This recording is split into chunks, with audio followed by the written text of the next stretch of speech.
Hey, this is Kapil Dev Sharma, one of the plus educators at Unacademy, India's largest and cheapest online learning platform. I'm pretty sure you guys are staying home, staying safe, saving yourself as well as the whole community.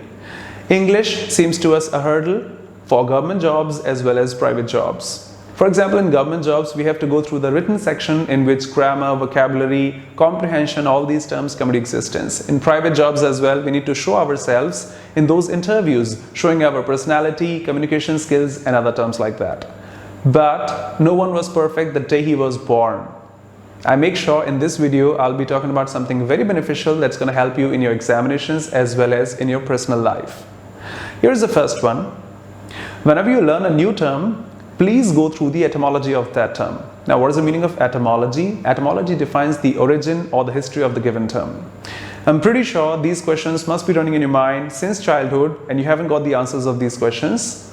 Lieutenant की spelling में F नहीं होता फिर भी बोला जाता है. Colonel की spelling में R कहाँ से आता है? And such questions you haven't got the answers, I'm pretty sure.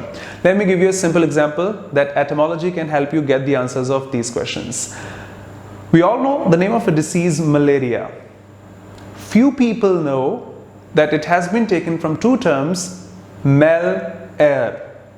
I think you know that initially people used to think of bad air causes this disease. So just because of that, bad air, mal. I know, we all know that mal is something negative, just like malign or malnutrition and stuff like that. So if I know the etymology of this term or any other term like that, in general, I won't forget this, like mal air makes malaria. The same way the first term in English we come across was alpha plus beta, making it alphabet. Of course it is. The initial two letters of the Greek alphabet, alpha, beta, gamma. Take alpha and beta into consideration, join them, you're getting alphabet. So if you know such equations, I'm pretty sure you won't be forgetting vocabulary. It's going to help you a lot looking at the etymology, say the origin or the history of the given term. The second one is break the term and learn it, or say break the word and learn it. How do we do that?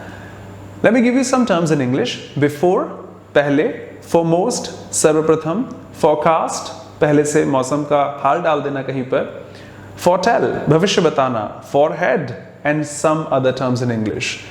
If I break all these terms, I'll be getting one simple constant term, F-O-R-E.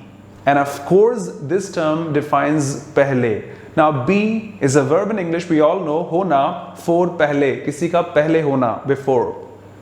This is my head. इसमें भी सबसे पहले कौन सी चीज़ आ सकती है? That's going to be my forehead. सबसे पहले कह दीजिएगा. मौसम का हाल पहले से हमने डाल दिया है. Forecast, cast डालना, generally we cast our votes. और पहले से डाल देना forecast कहा जाता है. Tell बताना, foretell भविष्य बताने को कहा जाता है. पहले से किसी इंसिडेंट को बता देना. And some other terms in English. So yes, if you break the term and learn it, it will be easy to remember that term as well as some other relative terms as well. The next one is phonetics, or say phonetic symbols in English. I have heard people saying either. I have heard people saying either. Some people say vitamin, some people say vitamin, some people say education. I have heard people calling education as well, right? Some people say schedule, some people say schedule, and other terms like that. Now, who's going to give me exact pronunciation? Of course, I'll be asking my teacher. Nowadays, we can dig YouTube as well. The term, or say the pronunciation I heard, is going to be US or UK or Australian. Who's going to define that? You can call that, I heard this pronunciation, for example, it's often, not often, or vice versa. I heard that at YouTube from a native speaker. Did you know he belongs to UK or US? Because in these two languages, some pronunciation differ. I should say most of the pronunciation differ. Now, who's going to give you the exact pronunciation of these terms? What do we call? Education or education? Which is precise? Often, often, either, either. Phonetic symbols have the answer. Yes, if you know the phonetic symbols, pretty sure you'll be learning the exact pronunciation. I myself call that often. And if people trying to cross me, no, it's often. I show them phonetic transcription. It's written, it's often. Yes, both pronunciations are okay. So phonetic symbols help you pronunciate a term precisely, not dependent on teachers or internet or anyone. Open a dictionary. If you know the phonetic symbols, you are definitely going to get the pronunciation of that given term precisely. The fourth one is, we can also learn antonyms, synonyms using root words. Is it possible? Of course it is. For example, let me give you some roots, say B-E-N-E. We pronounce that bene. It's a root term actually. B-E-N-E. That means either good or well. The terms that you make with the help of this term, all in all, will define something good or well. Benevolent. You must have heard this term. Udar jise kaha jata hai. Doing good for the others. Benevolence. Udarta, the noun version of that. Benefit. Of course, something profit in a good term. Beneficiary. मेरे account का फायदा किसी और को हो सकता है. That is supposed to be my beneficiary. Say benediction. Prayers we call. किसी के भले के लिए. Benison. Benison is also a term in English which means blessings or prayers in general.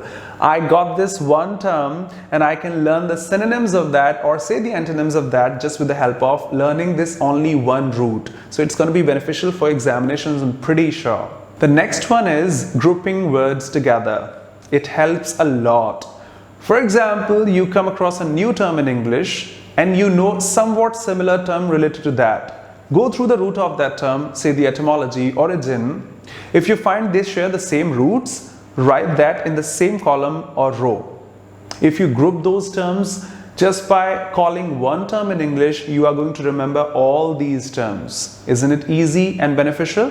Of course it is. You can remember all those terms just by clicking one term. You'll come to know the other terms as well. So grouping of words in English is also very beneficial to remember those terms for a longer time and calling them all at once. And do you know all these things help you in your personal life as well? For gaming, for example, movies, songs and all, right? Let me give you some examples. You must have heard the term GTA Vice City. I would say the best game of all time. GTA Vice City. And you remember, you used to do what? You used to steal cars. You used to have drugs, kill people, having those guns, making cheat codes. Remember, one of the fantastic games, I should say, made ever. The meaning of vice in that Vice City was this. Check dictionaries, you'll come to know the meaning of vice is wicked or immoral, doing illegal things, having drugs and all. And that's what we did in that game. So it's going to be vice versa. If I know these terms, for example, if someone unknown to me calls me, no, come on, let's play Vice City. I know what I'm supposed to do in that game. It's going to be beneficial for my gaming as well. You have heard the term Despicable Me, the name of a movie. Despicable Me, first part, second part, and the third one was Minions. One of those favorite characters of this time, right? Minions. What is the meaning of minions? If I know the meaning of minions, that is slave, totally obedient to one's master. That's what they did in that movie. So once you call me, come on, let's watch a movie called Minions. I'll come to know what's the criteria, what's the theme of that movie is going to be. Because they must be obedient, that's what the name of the movie is. So yes, it helps in our personal life as well, for reading, for gaming, for movies, for songs, etc. So that was a short and quick overview about English in general. I'm pretty sure these methods are going to help you a lot by learning new words in English, grouping them together, knowing their etymology, their history, their origin, their phonetic transcription, their pronunciation as well, not to be dependent on teachers or internet anymore. This is Kapil Dev Sharma. For further details about English, to learn English from me, you can join Unacademy, India's largest and cheapest online learning platform. And yes, before getting subscription at the Plus platform, for SSC, for bank, for UPSC, for NDA, Defense, Air Force, IIT or any examination you want to qualify, you can apply my referral code, my promo code, that is kapilsir. Pretty simple to remember, KAPILSIR. And yes, by paying just for me, you will be getting access to all the educators at Unacademy in that given stream. So yes, would love to see you at Unacademy. You can contact Unacademy for further details. Download the Unacademy app from iOS as well as Play Store. Thanks a lot.